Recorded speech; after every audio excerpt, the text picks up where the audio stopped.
If you pull that trigger, I'm going to leave. Do you understand? I'm going to go to New York. You're right.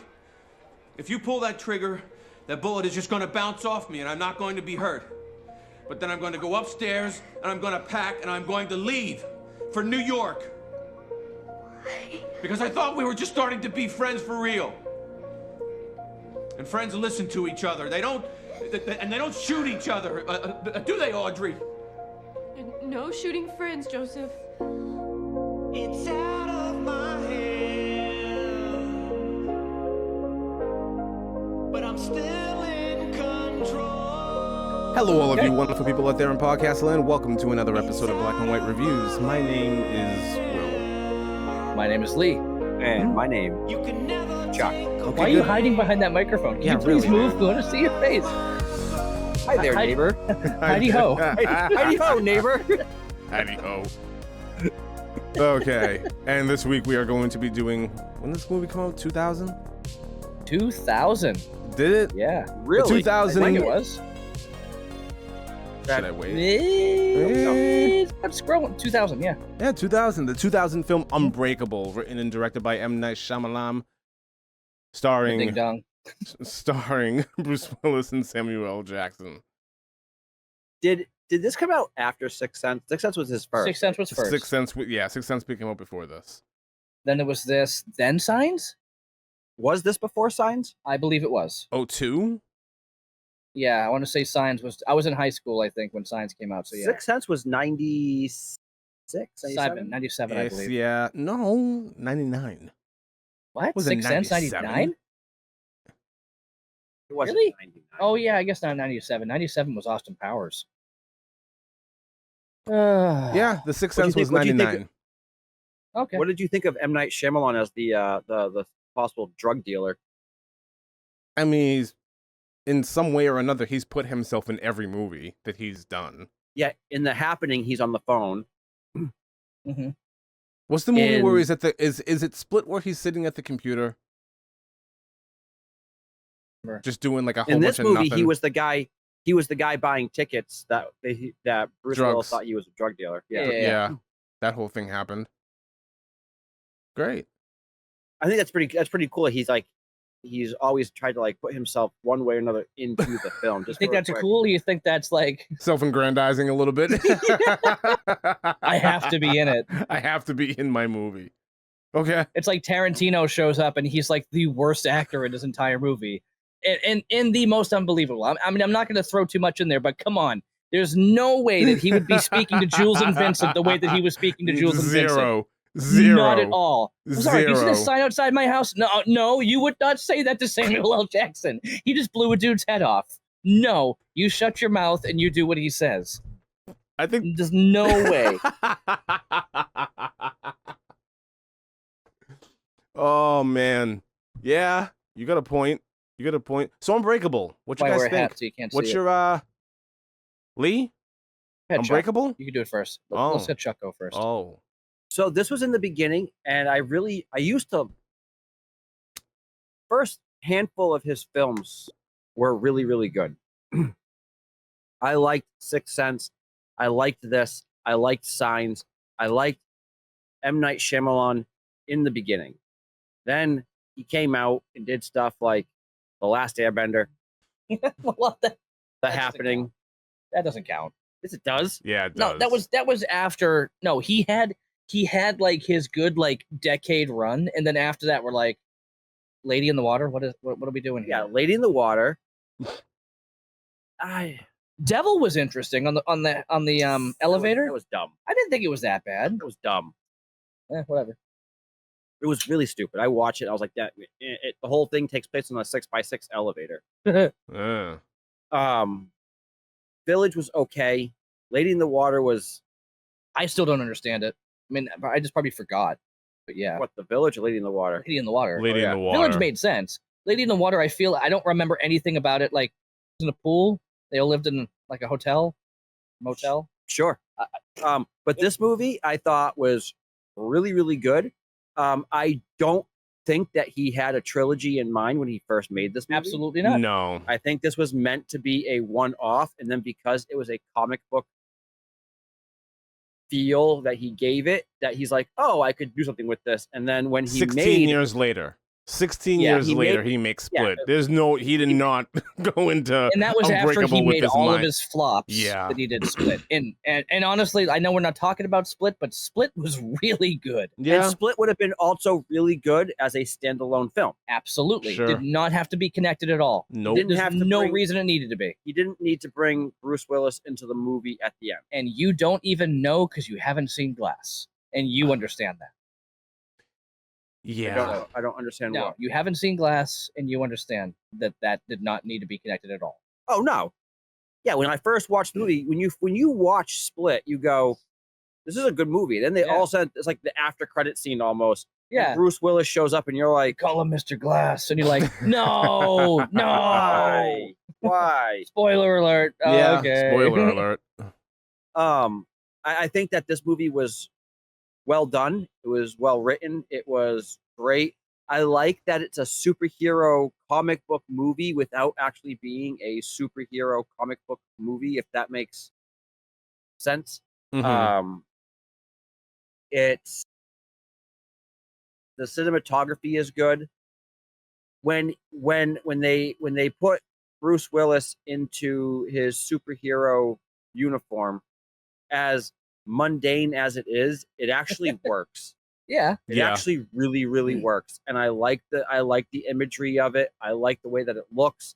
I like the feel that you get with it. Even when the final thing that happens, and you're like, oh my gosh, this is crazy. I thought that was really, really good. The backstory. One of the things that's weird is both Lee and I thought that the son in this Yeah. I just looked again. I don't understand. played the young Evan in Butterfly Effect, but it's not him, Yeah. It's not Hmm. him at all. Okay. which is interesting. Which is weird because when I watched Unbreakable, I think the first time, I watched it once, then I saw on Butterfly Effect, and then I watched it again. I'm like, oh, it's the same kid. And I just, for all these years, for 2 decades now, thought it was the same dude. They look And a for lot some alike. reason, I don't know why they looked a lot alike. I mean, They look- It's weird because the kid has very distinct blue eyes. Yes.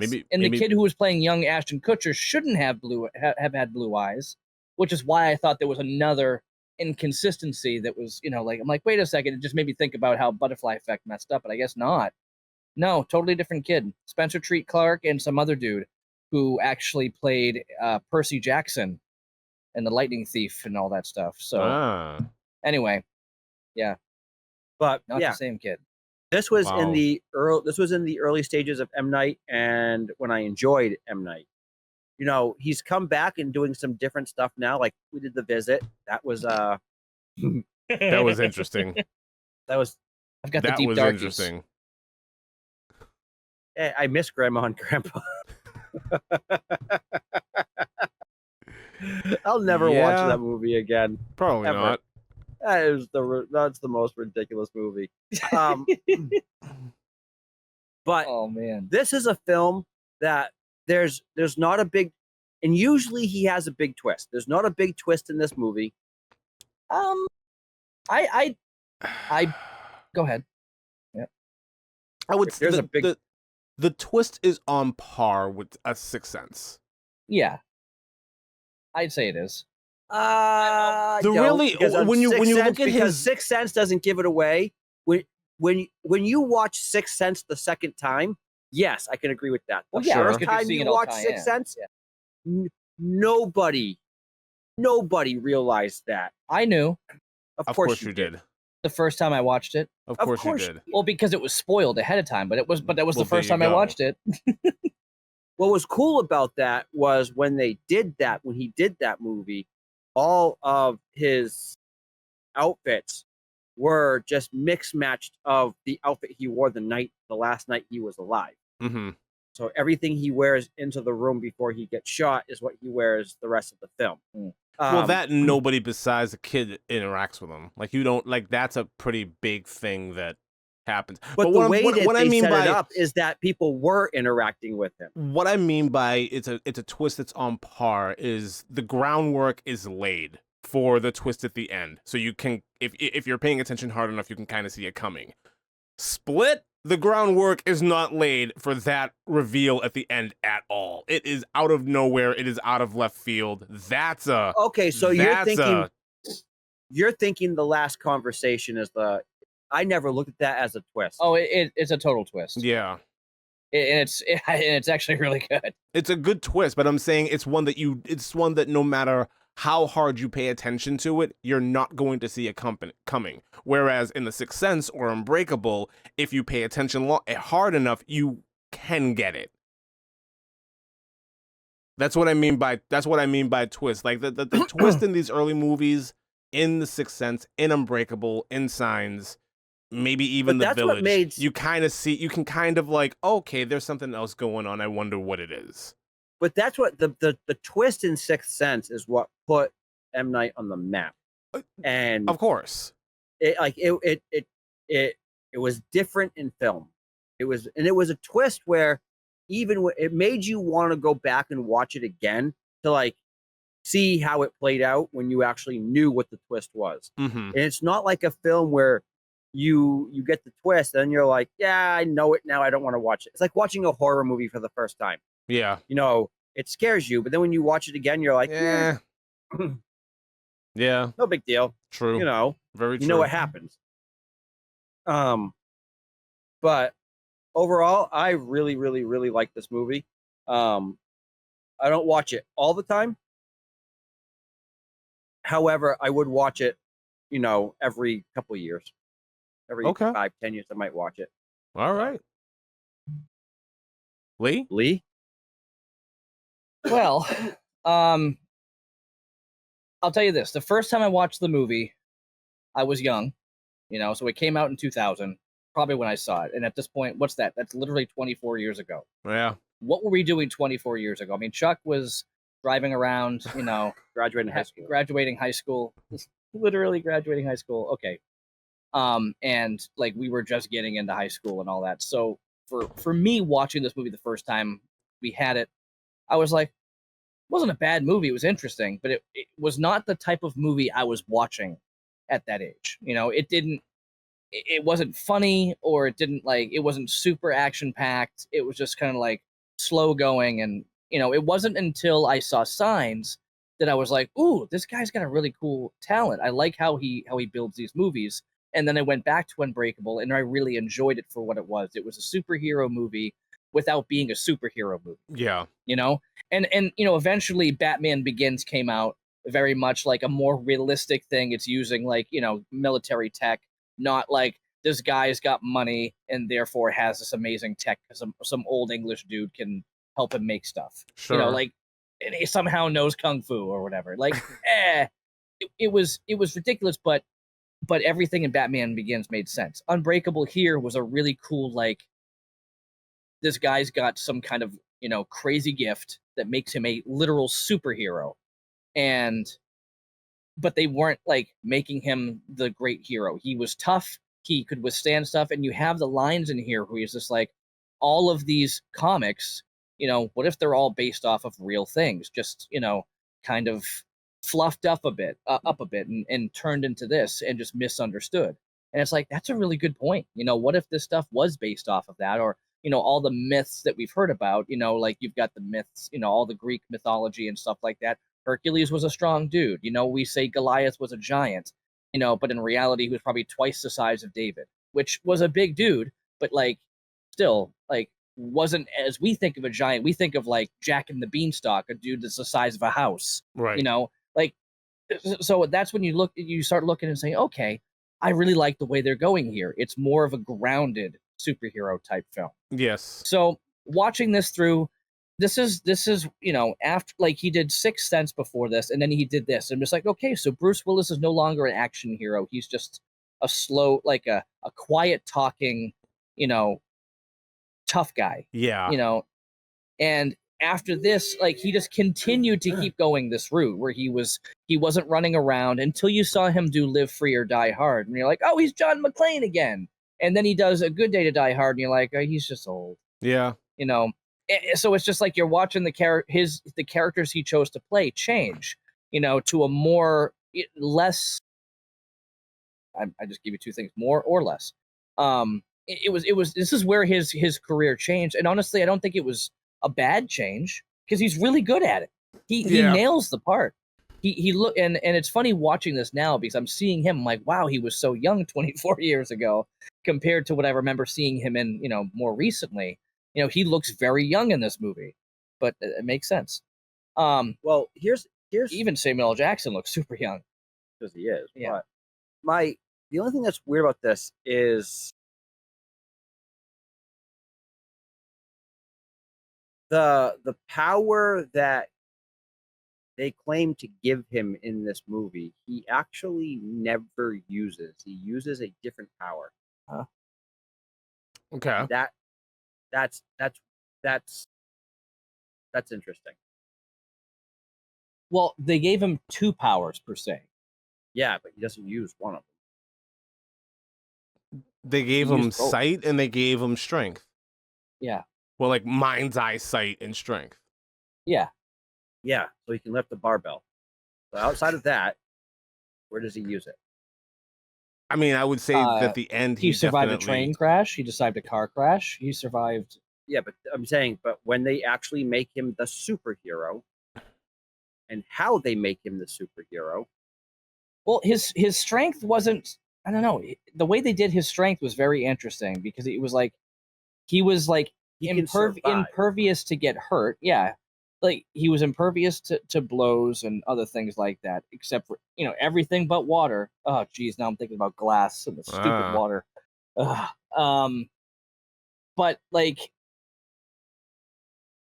it didn't like when he needed to, he had the strength. When he had the barbells up and he was just like, well, I'm just pushing this up. Like he had the strength to do it.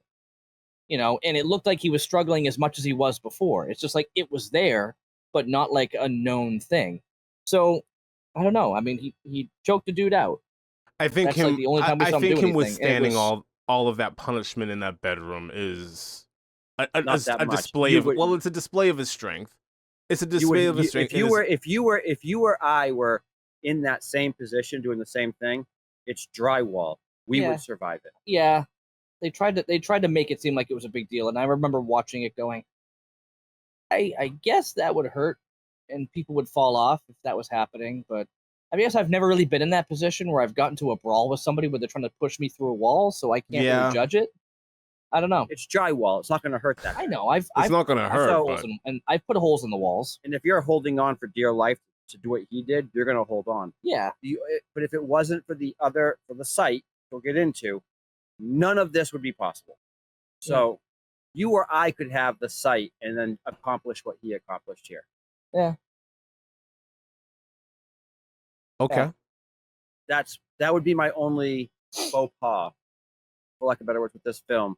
Is it's great, I love it, but his actual the superpower that he uses that comes into play is not what's talked about through the entirety of the film. You know what? I'm surprised.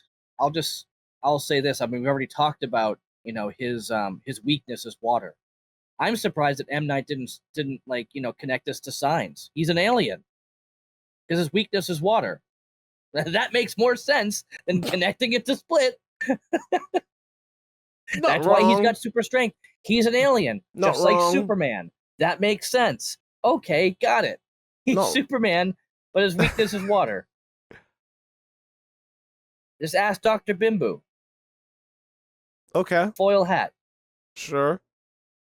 All right, Lee, are you good? Are you I done? guess so. I mean, Go. Continue. I mean, I echo everything that the two of you Okay. said. I love this movie. I loved it when it first came out. I don't have the problems with the ending, like with him, the way that he uses his power at the end. I really don't have all that much of an issue with that. Simply because, spoiler warning, simply because of the beating that he takes. Like the guys hitting him, the guys shooting elbows at him in his side, throwing him all over the place, and he's able to like withstand all that punishment and still like hang on to a chokehold. I think that's like a display of this person's abilities. I don't really have a whole lot of issue with that. The one thing Yeah, that but when you're somebody who, one, he's a security guard. He's trained a little bit. okay, When you're holding somebody from someone who takes martial arts, when you're when you're holding someone from behind and they're throwing elbows from behind like that, it's connecting, but it's not a full connect. So it's not going to hurt as if someone just elbowed you. The same, Right. it's going to hurt. It's going to be less of a contact. And then when you're Okay. getting pushed into drywall, so this whole scene, this entire scene, if any of us were protecting somebody the way he did and did the exact same thing, we would all survive that. I'm actually surprised. I mean, I guess I'm not surprised. It's M. Night Shyamalan. It's early in his career, at least his mainstream career. And when you see that scene, if he wanted to make it look like more damage was being done, he just needed to cut and, do fast cuts to make it look more like stuff was happening there. But they showed you everything, and it's almost like super slow. We were talking about the what's that, SC-138 or whatever, Star Wars, Vader versus Kenobi. It's like you watch it now, it's like, whoa, look at all these cuts and these quick cuts and running around and all that stuff. If he just cut it differently, they could have made the scene look a lot more painful, where this would have hurt somebody more. But they showed it to us just very much on like a couple, like maybe a couple of simple shots, so it just looked really slow. Right. Like too realistic, where you go, yeah, I could withstand that. It's drywall, like whatever. So I think that he could have cut it better to make it look like more damage was done. Because people forget, like, if you made a movie and just had one camera on a tripod and just did something in front of it, it would look really dumb. Sound effects, music, whatever, would not fix how bad a fight scene would look if it didn't have quick cuts. Probably not. Honestly. And it needs to be more of a fight. This was just him on his back the whole time. Right. But continue, Will. I don't want to. We're talking about like No, it's fine. It's fine. Stuff. Yeah, but So it's whatever. fine. Not really. I'm gonna probably leave all that alone then. One thing that surprises me, I'm surprised that Bruce Willis and Samuel L. Jackson did not do more movies together, because their chemistry is through the roof. Their chemistry is fantastic. Between this and Die Hard with a Vengeance, and even you keep calling me Jesus. Yeah, and even the interactions that they had in Glass, as horrible a movie as that is, I think I've only watched it once. The interactions that the two of them have in Glass, I think they make a really good duo. And I think they could have done a lot more together. Sadly, that's not going to happen now with the state that Bruce Willis is in. But it's just I think it's like just one of those things that's just a missed opportunity. The whole superhero aspect of this movie, I agree with both of you. It's so toned down and realistic, and the way that the movie is shot, it's more toned down and realistic than Batman by far. And I think that's part of the seem like a superhero movie. Yeah, I think that's part of I think that's part of the charm to the movie, is how toned down and realistic everything is. I'm repeating myself now, but I mean, the two of you said generally the two of you said everything that I ever movie, wanted to say. So go ahead. Generally, a superhero movie is an action movie. This is a drama. This is not a superhero drama, and Yeah. that's why it's like it's toned down, because it's not meant to be about the action. It's about what's going on in the superhero's like head, in the world around him. What's he struggling with, and like what's his life like? What's he going through? When is he realizing that? Oh, I mean, it's funny because you think about it. This dude has spent his entire life being unbreakable, and just never thought of it because who does? I mean, if you spent your whole life being like that, you would never question about sick. You would think, oh yeah, people get sick every now and again, but you'd never question, I never got sick. You would just be like, oh, like I must be doing the right things, and just move on with your life. Yeah, I love how this is a toned down superhero movie. Okay. Thank you. I figured you guys all said that. So about toned down superhero movies, this is a toned down superhero movie. But it's actually a superhero movie that's a bit toned down, if you will. See, but the way I see it is, it's more of a dramatized, toned down superhero movie. I like that. Yeah. I agree with that. That's good. I hate you both. Yeah. Oh my god, I really don't know what else to say here. I mean, we can just go ahead and get into it. We can segue right We into might as spoiler well. territory. I do. Before Okay, we go get ahead. into split, I just want to say one more thing. Go ahead. I love how this is a tone.